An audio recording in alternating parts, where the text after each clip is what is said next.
My name is John Isaiah Whitaker, though most folks in the alleys and underpasses just call me Pops or Old Man Johnny. And I suppose that's fair enough, seeing as I turned 100 years old this past December, and I ain't got much left but a body full of memories and a violin that's older than most of the buildings left standing in the neighborhood I used to call home.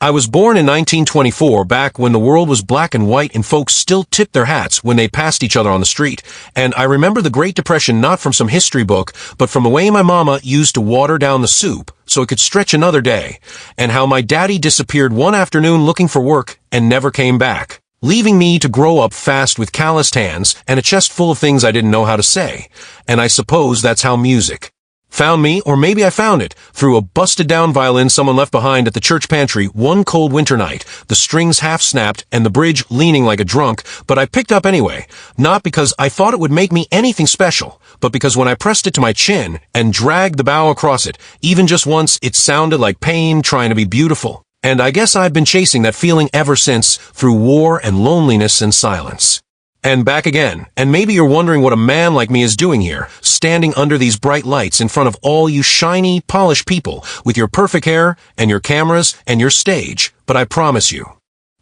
I didn't come here to win your show or get your praise or earn some viral moment. I came here to tell you what it costs to carry a country in your chest and still end up forgotten on the side of the road. To play you the song I never got to finish back when the bullets were flying and the mud was ankle deep and boys were crying out for their mothers while I played the Star-Spangled Banner with trembling hands, not because anyone told me to, but because sometimes the only thing that keeps you from going mad is reminding yourself what you're fighting for, even if it's just a flag or a memory or a piece of music that used to mean something before the noise drowned it all out. And maybe I'm rambling now. Maybe I'm talking too much. But when you're my age and you've buried every friend you ever had, when your feet are cracked from winters spent on frozen sidewalks and your ribs still remember the nights you slept hungry while skyscrapers lit up the sky in neon dreams, you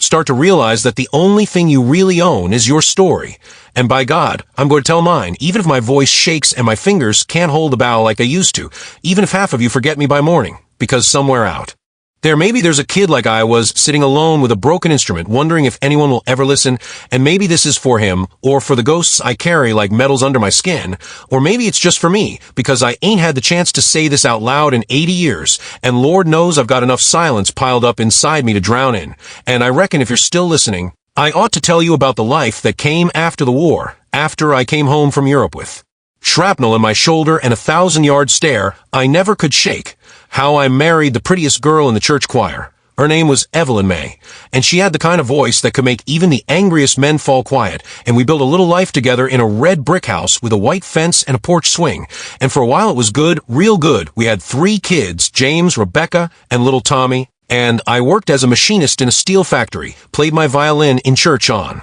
Sundays, and I swear for a moment there, I almost forgot the war, until the nightmares came back, and the tremors in my hands, and the way Evelyn would look at me sometimes, like I wasn't all the way there anymore, and I wasn't not really, because part of me was still crawling through trenches in France, still listening to the whimpering of dying boys, and I tried, God knows I tried, but I started drinking too much, shutting myself away, and the music turned bitter in my hands, and one day she packed her bags and took the kids and left me staring at the empty porch swing, violin in my lap, not a word in my mouth, and years went by like dried leaves in a wind, and I guess I got old without even noticing it, just drifted from one cheap apartment to the next, then to shelters, then to sidewalks, until the only thing I had left was the violin and the ache in my chest. And when I saw my son James again, after all those years, he didn't even look me in the eye, said his kids were scared of me, called me a stranger, told me not to come back, and that was the last time I stood on a doorstep that didn't belong to shelter, and still, through it all, I kept playing, because the music, it never judged me, it never turned its